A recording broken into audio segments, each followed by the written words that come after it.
Շատ երկար եւ անհամբերությամբ եք ձեզ պատմել, ողջունում եք մթության սեբաստացի համալիրում։ Նոյեմբեր ամիսը մեզ համար շատ կարևոր ամիս է, սեբաստացիների ամիսը։ Մենք տոնում ենք կրթահամալիրի 35 հոբելյանական տարին եւ շատ ուրախ ենք, որ հենց 35-ամյակի շրջանակում հանդիպեցինք ձեզ եւ հյուրընկալեցինք։ Մեզ համար մեծ պատիվ է, որ մեր կողքին ապրում է ժամանակակից գրող, ինչպիսին դուք եք։ Ուրախ ենք, որ ստեղծագործում եք։ Մենք երկու շաբաթ շարունակ կարդացել ենք ձեր հեքիաթները, պատմվածքները, բանաստեղծությունները, նկարազարդել ենք, խաղեր ենք ստեղծել, մեկնաբանել ենք, քննարկել ենք եւ հիմա սովորողները sense լիացած անհամբեր սպասում են երբեք ձեզ տեսնելու։ Նախ կուզենք առաջին հատվածում լսեն ձեզանից ով է Օլգա Դարյանը իր մեկնաբանը, հա, այնուհետև նաեւ սովորողները իրենց հարցերը ձեզ ուղղեն, որպեսզի քննարկում զրույց ունենան։ Շնորհակալություն, որ այստեղ եք։ Ես նախ ուզում եմ ողջունել կրկին երեխաներին, դպրոցականներին, սեբաստացիներին եւ ուզում եմ ասել, որ սիրելի երեխաներ, ասում են բնութագրում, ինչպես է Օլգա Դարյանը ինքն իրեն բնութագրում։ Այնքան շատ կարող եմ այդ մասին խոսել, ճիշտն ասած, բայց միայն կարող եմ ասել, որ ես դեռ մանուկ եմ, գիտեք, եթե ես մանկության մեջ ճամփորդություն չկատարեմ, ես չեմ կարողանալ ձեր համար գրել եւ ես արդեն իմ հասուն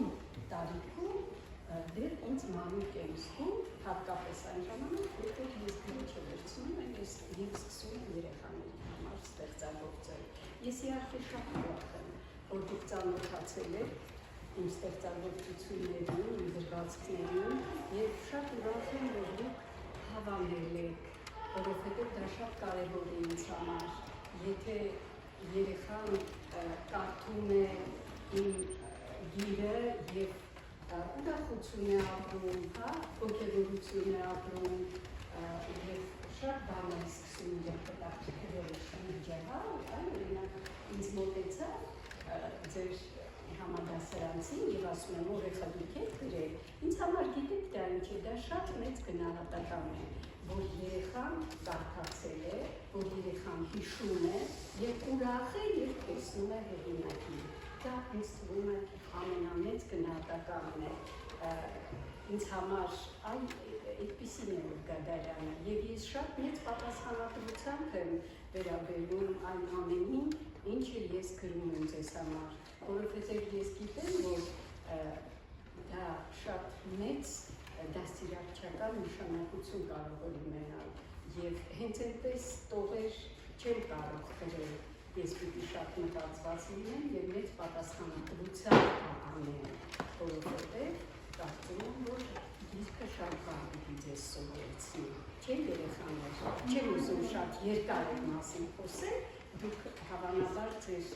դասերի ժամանակ այդ մասին խոսացած կլինեք եւ գրքի կարեւորության մասին, հա, այդ երբ որ գիրքը վերցնում ես քո ձեռքը, դու հիշիր, որ այդ գրքի ճակատագիրը քո ձեռքերում է, ինչու՞,